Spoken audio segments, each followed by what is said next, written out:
Сейчас о самом неприятном. Я сказал об этом в начале. Сейчас вот взаимоотношения с кино страны оккупанта, включая...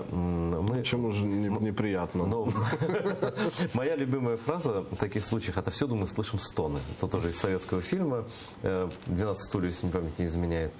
И вот я тут цифры есть, но даже дозывать нет смысла. Очень много фильмов было запрещено к демонстрации. Вже близько, трошки менше 800. Да. И критерии там разные. 780. Так, мне подсказывают редакторы. Значит, критерии там разные. Это участие актеров или там, да, актеров, которые поддерживают войну против Украины, да.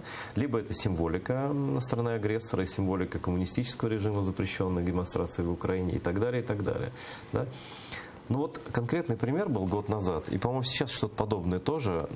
Фильм «Сваты», да, был запрещен из-за участия человека, который поддерживает агрессию против Украины, и при этом украинские режиссеры і спокійно його знімали, як будто вони об этом не знали, хоча все це було... Вони точно знали, тому що знімали його вже в Білорусі. Да, вже тобто у них було чітке розуміння, що його може, прикордонники можуть вже не пустити. А на що просто...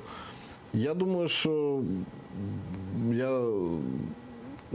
я чесно не можу залізти їм в голову і дізнатися, що вони там думали. Мені здається, що в цьому є дуже велика сила цієї, те, про що ми говорили, постколоніальної якогось синдрому, і вони так звикли, і вони по інерції продовжували це робити. Хоча цей ризик можна було передбачити, тому що свою позицію ця людина, м'яко кажучи, не приховувала. Там були навіть якісь випадки з якимись там публічними бійками, там десь, де, про це писали багато в інтернеті.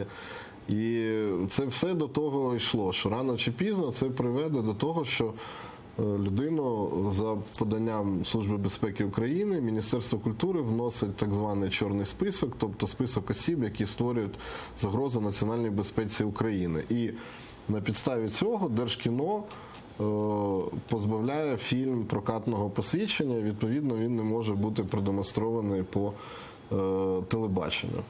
Це, власне кажучи, і сталося. І щоб там нам дорікали, що ми не всіх акторів в цей, кого внесли в список, позбавляємо прокаток, то я можу офіційно заявити, що всі фільми, які мали прокатні посвідчення, в яких брали участь створені особи, які є в цьому списку, всі ці прокатки були скасовані. І нема ніяких винятків. Цей список поповнюється періодично, і як тільки він поповнюється, ми отримаємо з Міністерства культури відповідну інформацію і реагуємо. То есть снимать, в принципе, российских актеров, чья позиция туманна, да, он еще ее, может, не высказал, но завтра он пойдет на съезд к Путину там, и скажет, там, я Крым наш и так далее, это вообще риск, в принципе. Звичайно, тому що в Росії, в принципі, так чи інакше, Крим наш треба казати, якщо ти